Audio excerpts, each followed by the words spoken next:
Hello, I'd like to read you something from Matthew chapter 6. When you do your almsgiving, in other words, when you do something nice for other people, like give money to someone, for example, or help someone. When you do your almsgiving, your left hand is not to know what your right hand is doing. When your almsgiving is done undercover, your Father who sees undercover will reward you in the open.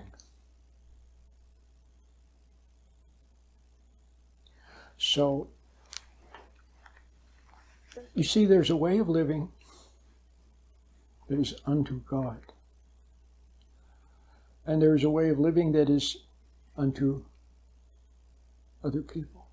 If you live unto God, then what you do for other people will be good for them. And your good will be an extension of your life unto God.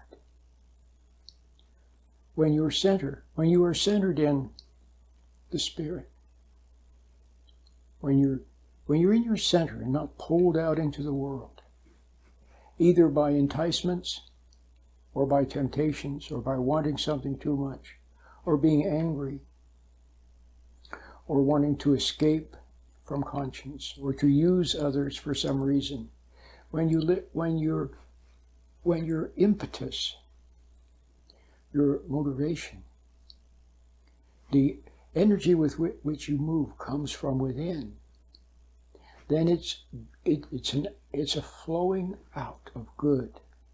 It's an outflowing. See, God is your one. Was it St. John of the Cross?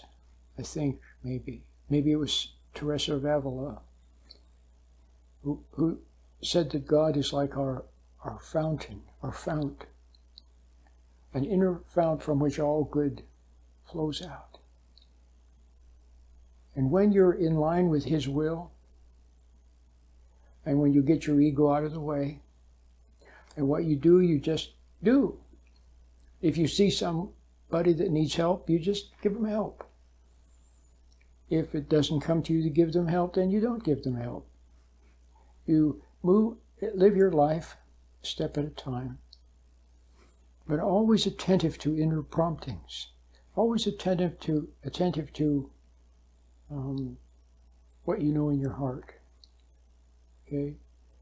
And waiting unto God, living unto God, patiently waiting for God, looking to God.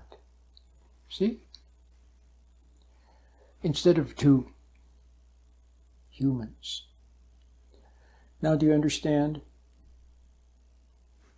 See, what reward will there be from God if you do something so that you'll look good in someone's eyes? There won't be any reward, you see.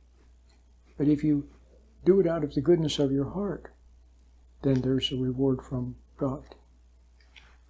Now, there's one other thing to beware of, and that is this. People all around you, imperfect people, are fallen. You are born into a world of fallen people, imperfect people, including your parents. And people who are fallen away from the inner life, since they don't have that inner life, unless they find it, unless they find the secret way through salvation, through repentance, through proper meditation, of refining that source, that fount, then their entire life then is dependent upon external stimulation, motivation, tease, challenge, and support, reinforcement, reassurance. And because of that, then all that person knows is reacting and responding to challenges and teases and pressures and others. And because of that, the only place they can look for support, for reassurance, is from that to which they're responding. So when your life comes from the outside, then you look to it for more life, and then for reassurance and reassurance and reinforcement for what it's made of you. And you react more and respond more, and then you look for more reassurance, you see? So, the other thing too, and so people are needy, and they're also needy for love, because humans need love. But when we don't receive God's love, when we've fallen away from our true source, our true fount, then we need love of the world, love of others. So people are needy. They crave love. And so, for that reason, see, when you give them love, then it seems like you're being a wonderful person. But what you're doing is you're fulfilling their need, a false need. If that craving for what they have become, see, if it weren't met, then there's a chance that it might throw them back on themselves, and they might begin to search for the real thing. See, but as long as their needs are met, there's no searching. See how that works? So you're giving them, fulfilling their craving. You're not doing them a favor. Now, of course, little children need supportive love. We're first of the earth and later of the spirit, so little children need nurturing and that kind of love, but not too much. Okay? And then they need little teases and challenges to grow as an ego. Okay? That's fine, but not too much. But at a certain point when we're adults, we begin to discover that the love of the world is betrayal. It's not really love. And so you have to be careful about fulfilling other people's needs. What do we call those? We call those enablers. See? And then as an enabler, then you become codependent.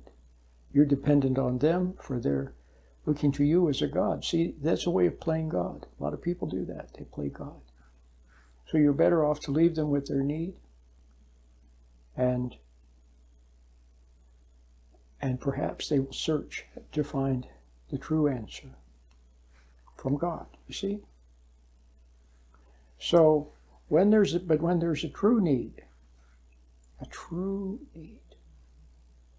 and the person doesn't seek to fill it from outside, then God fills that need, you see? My name is Roland.